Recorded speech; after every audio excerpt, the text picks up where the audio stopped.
એક ઘર, 7 લોકોનું આખું ગામડું અને 60 વર્ષના મહિલા મુખિયા. મહારાષ્ટ્રનું ગઢચિરોલી, જ્યાં આવેલું છે એક આખું ગામ કે જેની વસ્તી છે ફક્ત 7ની. એનું નામ છે ઈરપુંડી. ગાઢ જંગલોની વચ્ચે એક આખો પરિવાર વસે છે, જે પોતાનામાં જ એક આખું ગામ છે.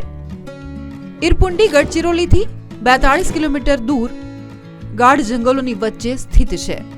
તુકુમ નામનું ગામડું પણ અહીંથી 5 કિલોમીટર દૂર આવેલું છે, જે આ ગામને પાકી સડકથી જોડે છે. તુકુમથી આગળ ઈરપુંડી સુધી ફક્ત 1 કિલોમીટરનો કાચો રસ્તો જંગલ સુધી જાય છે અને ત્યારબાદ 100 મીટરમાં આ ઘર સુધી પહોંચી શકાય છે.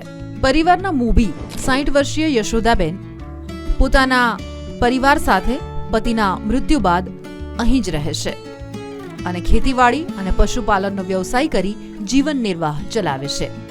અનાજની ખેતી, ગાય ભેંસ, બકરીઓ અને મરઘીઓ પણ અહીં ઉછેરવામાં આવે છે. જીવન જરૂરી તમામ વસ્તુઓ માટે આખો પરિવાર તેમજ મેડિકલ સુવિધાઓ માટે પણ તુકુમ પર આ ઘર નિર્ભર છે. હસતા હસતા યશોદાબેન કહે છે કે વાઘ અને હાથીઓનો ખતરો લોકોને હશે, અમે તો તેમની વચ્ચે તેમની સાથે જ રહીએ છીએ.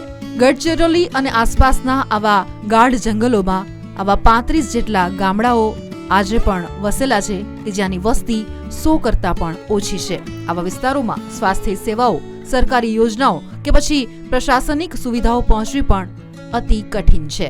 શું તમે ક્યારે કરી છે આવા ગામડાની કલ્પના પણ? કમેન્ટમાં જરૂરથી જણાવજો.